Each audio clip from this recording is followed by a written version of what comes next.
आपका यदि आपको लगता है कि जो आपका सिलेबस है इस एग्जाम के लिए उसमें ये पॉइंट्स मेरा वीक है, तो मेरा ये मानना है कि आप उसको रेगुलर पढ़ते रहिए बस। तो आप ये मत सोचिए कि मेरा कमजोर है इस कारण से मैं आगे नहीं बढ़ पाऊंगा, एग्जाम फाइट नहीं कर पाऊंगा। तो आप उसको रेगुलर पढ़ते रहिए और 100% आप मान के चलिए कि आपने पूरा आपने मनोयोग से, आपने पूरे ईमानदारी से, पूरी मेहनत से उस चीज को पाने की कोशिश की तो आपको मिलेगी।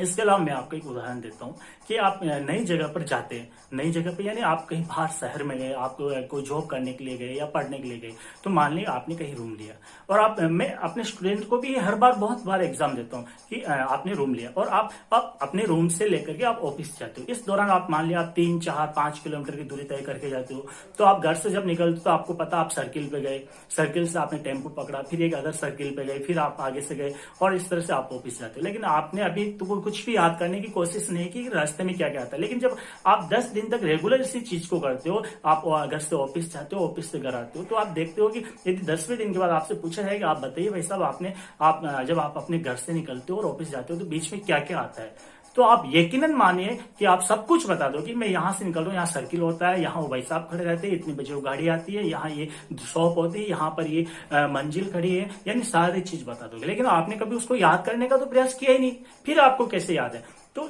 मैं आपको ये कहना चाहता हूं कि यदि आपको लगता है ये आपको नहीं आता, आप समझ नहीं रहे, लेकिन आप उसको बार बार रीड करते रहे, उसको लिखिए, उसको समझने का प्रयास करें, बार बार करिए और यकीनन मानिए वो चीज आपके लिए बहुत आसान हो जाएगी। लेकिन आपको बिल्कुल उसमें लग के रहना पड़ेगा।